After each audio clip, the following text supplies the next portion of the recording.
दो चीज़ें हैं नेहा। पहले तो ब्याज दरों में क्या कुछ हो सकता है, तो ब्याज दरों में न बढ़त होगी न गिरा कमी आएगी। तो स्टेटस को ये लगातार तीसरी पॉलिसी होगी गवर्नर साहब की जिसमें वो ब्याज दरों में कोई बदलाव नहीं कर रहे हैं। बढ़ने की तो अभी बात है नहीं, और घटने के लिए मुझे लगता है थोड़ा सा इंतज़ार करना पड़ेगा। और इंतज़ार करने की दो बड़ी वजह है।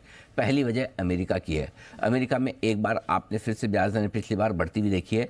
इस बार सितंबर में जो पॉलिसी आएगी अमेरिका में, उसको लेकर वहाँ राय बटी हुई है, बढ़ भी सकती है और नहीं भी, राइट। तो इसलिए गवर्नर साहब अमेरिका के सामने बहुत एग्रेसिवली ब्याज दरें घटाने की जल्दबाजी नहीं करेंगे, स्पेशली तब जबकि अमेरिका से ये साफ संकेत नहीं है कि उन्होंने बढ़ाना रोक दिया है, राइट। बढ़ाना रोकने के बाद उन्हें घटाने में भी टाइम लगेगा।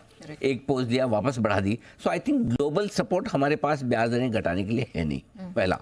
दूसरा सपोर्ट हमारे यहाँ जो मिसिंग है ब्याज दरें घटाने का, वो महंगाई को लेकर है।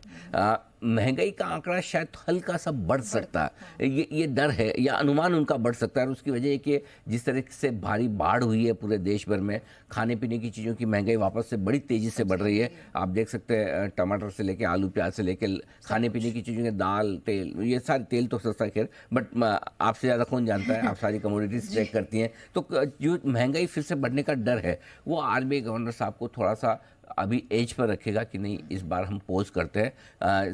और मैं बहुत ज़्यादा अच्छी कमेंट्री की भी उम्मीद नहीं करा। अब देखिए, पोज रखने के बाद आरबीआई गवर्नर साहब यह तो कह सकते हैं कि भाई ठीक है हमने पोज किया, लेकिन आगे का मूड माहौल ठीक है। दूसरा ये कह सकते हैं कि भाई पोज किया है, आगे के लिए मूड माहौल न्यूट्रल है, जैसा होगा वैसा देखा जाएगा।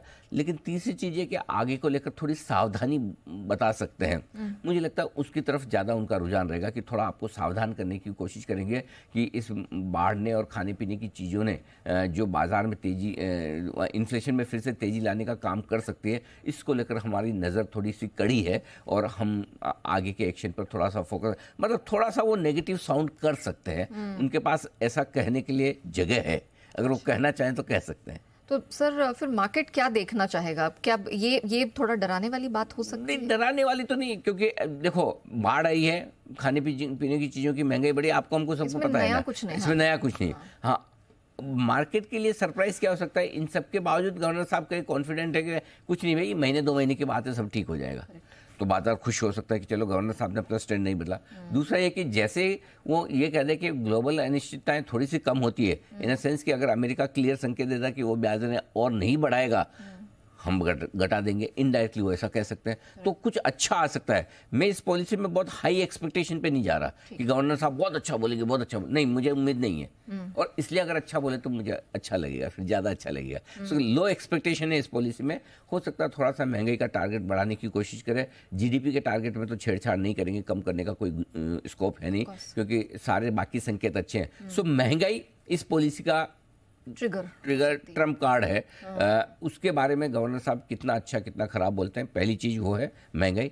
दूसरी चीज़ ग्लोबल चिंताओं को लेकर या ग्लोबली माहौल को लेकर गवर्नर साहब कॉन्फिडेंट है या नहीं है। एक तरफ वो बोल भी सकते हैं हमें फ़र्क नहीं पड़ता, दूसरे में जो हो रहा है होने दो, हम मजबूत हैं। दूसरा ये कह सकते हैं कि नहीं हमें फ़र्क तो पड़ता है लेकिन हम मजबूत हैं। करेक्ट, ठीक है। तीसरा ये कि वो तो कमज़ोर है, हम पर भी असर डाल सकते हैं। सो यू नो आपका जो कमेंट्री है उसकी फ्रेमिंग क्या होती है वो देखना इंटरेस्ट